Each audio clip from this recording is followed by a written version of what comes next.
Okay, that is the main monument for the Confederate section here, and it's pretty impressive as far as monuments go. It's kind of an obelisk shaped monument. And you can see the flags are flying at half-mast.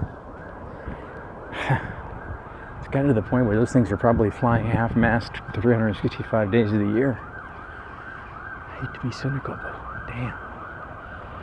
Okay, so our Confederate Dead, 1873. Wow, that's looking straight up into the sun. I don't know if you can see that, but this was erected by the Atlanta Ladies Memorial Association in 1873. And this area over here to the right is the Confederate section. These are all soldiers that were killed in the Civil War from the Confederate side. And I'm actually attending a tour, as I mentioned a minute ago to that tour guide, tonight that is run by the historic Oakland Cemetery, and we're going to learn more about this section.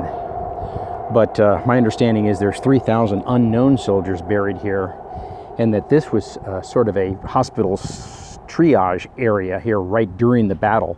They would actually bring soldiers in here to get patched up and then sent back out if they could, or sent back home if they couldn't, or buried if they were dead. But as you can see here, erected in memory of our Confederate soldiers by the Atlanta Ladies Memorial. This was dedicated in April 26 of 1950.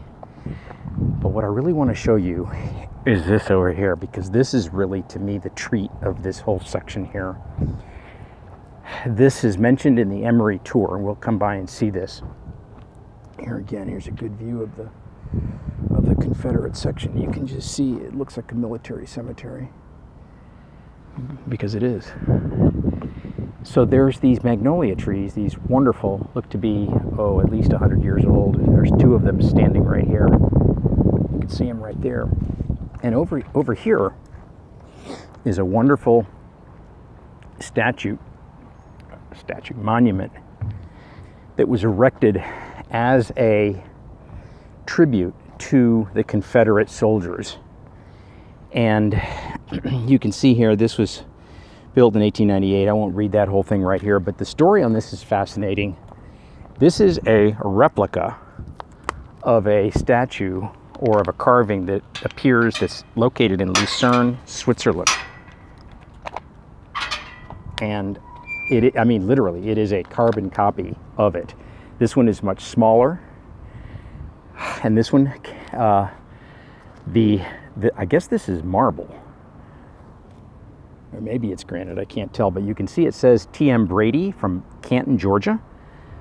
This was erected for the unknown Confederate dead, and the story here is that line, if you just look at his expression and his face, this is the agony of defeat, is what I call it, of not being able to defend your ground, your whatever it is you were defending. The one in Lucerne was made for the Swiss army, who was not able to defend its king and queen, its royal family. I don't know the exact war, but this was erected, as you can see here, in 1894, again by that Atlanta Ladies Memorial Association, to honor the Confederate dead, and in this case, the unknown dead. And my understanding is there are 3,000 unknown soldiers buried under this area right here.